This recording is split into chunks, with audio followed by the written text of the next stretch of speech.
Hi there, myself Monish. And when we were younger, we all used to draw things that were very experimental. And sometimes it would go really bad like this, or the other times it would go really well and look something like this. And now, why did we stop? That is the question that I want to put forth in front of you as we start this video. And I realized that we could make so much more progress just if we stopped pushing out. That means try new things, try newer and more complex things. Don't stick to the level 1 stuff. Go do some art that is level 5, level 6, and fail horribly. I'll show you how I failed as well.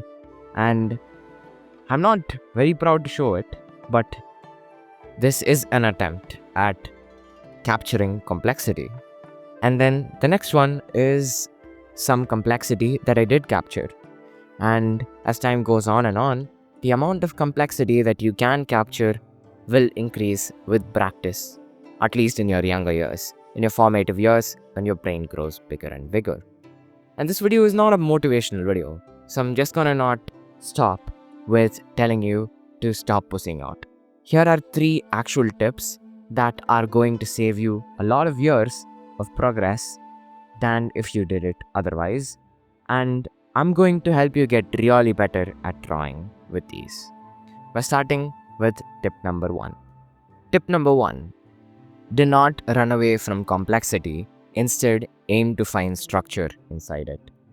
You see, the unknown is very scary for people who haven't been there. It's like going into a forest. If you know the map of the forest, you at least know where to avoid the wolf packs and the lions. Actually, you don't even need to avoid wolf packs. You'll only know that if you've been in a forest before. And that is something that you learn through drawing more complex things and finding structure in them, like the wolf packs thing I talked about. And aptly, we have a wolf in the front of my drawing. Okay. So,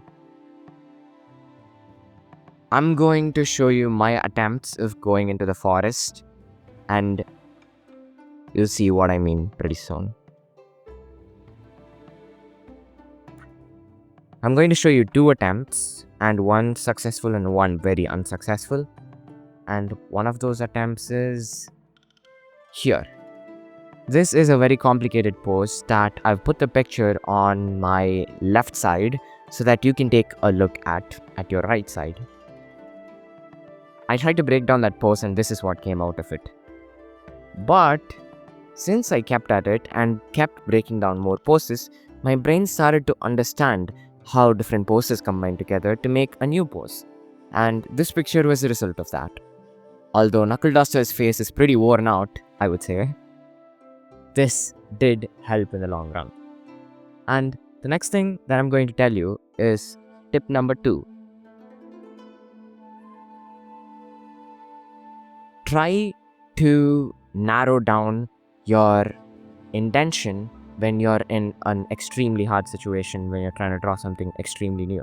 For example, when I was new to landscape drawing, I was really scared at how I would draw different buildings in different perspectives, how I would put a detail into an actual city of people. Then I started to realize that the human eye doesn't actually perceive all of the details in all of the buildings at the same time. It focuses and it narrows down. And all you've got to do is know what things the human eye looks for in a building to perceive it as a building. And that way I was able to make stuff a lot quicker and better. And when I put buildings into the perspective grid after I analyzed that, it worked out a lot better for me. And that was the second one, narrowing down to one step at a time. That is, simplifying those buildings or just starting from one perspective if there are a million perspectives of buildings involved in your picture. And that was the first and the second. The third is focus on variety and range over specialization. Always be on the edge of your comfort zone.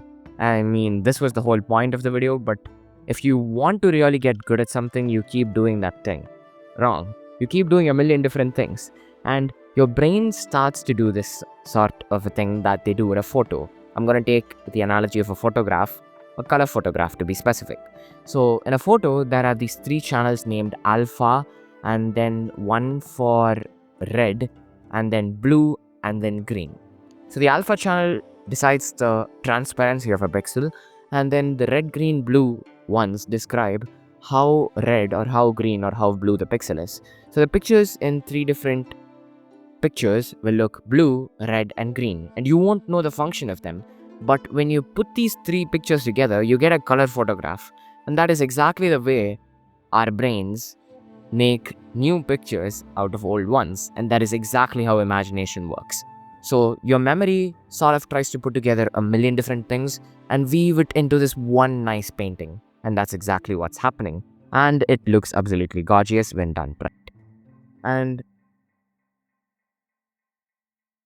yeah, that was the ending of this video. As I said, 3 tips to make your art progress a million times better, or how to get better at drawing.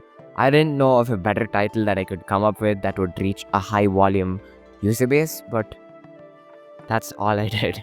So thank you for watching. My name is Monish, channel name's Monster. If you want to learn to draw better stuff, I have a playlist, and I think it's in the cards, and it'll soon be in the end card as well.